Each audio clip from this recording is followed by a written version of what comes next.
Good morning, Sam. It is Tuesday, January 5th, 2021. Over the weekend, I watched two documentaries on Netflix, The Social Dilemma and Minimalism. If you haven't seen them, they are certainly worth the watch.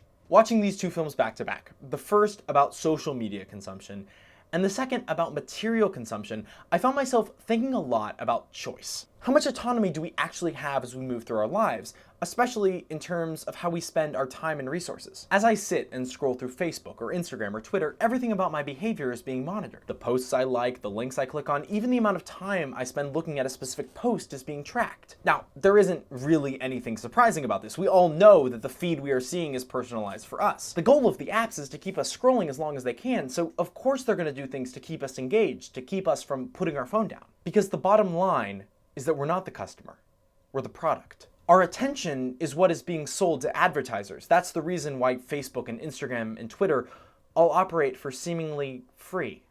The second documentary I watched was about rethinking what it is you need in your life, simplifying down the number of possessions you own to those that are truly useful and meaningful. A 2017 article published by Forbes estimated that the average American is exposed to between 4,000 and 10,000 advertisements per day. Advertisements that tell you how to live your life, what you need to own, how you need to dress, who you need to be. Many of them personalized exactly for you from the massive amount of data collected on who you are. Now, I don't think there's anything really wrong with picking up my phone and scrolling through Facebook or buying something that I really want, but I think it's important to know who really wants it. Who is making that choice? Am I the one who is making the decision to sit scrolling through YouTube for hours? Or am I scrolling because the algorithm is so good at predicting the next video I want to watch that it can send me down a rabbit hole that I didn't even know I was interested in? Preying on my desire for that quick dopamine hit so I'll keep going for a few more minutes so a few more ads can be thrown in my face? Do I really want a particular pair of pants, or have I just been convinced to buy them by a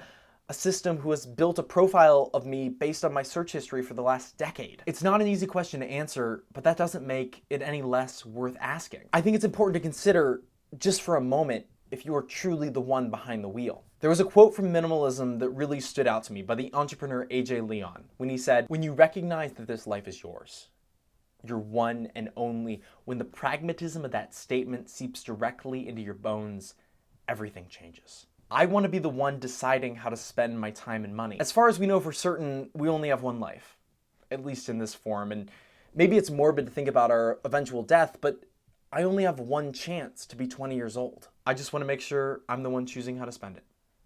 Sam, I'll see you tomorrow.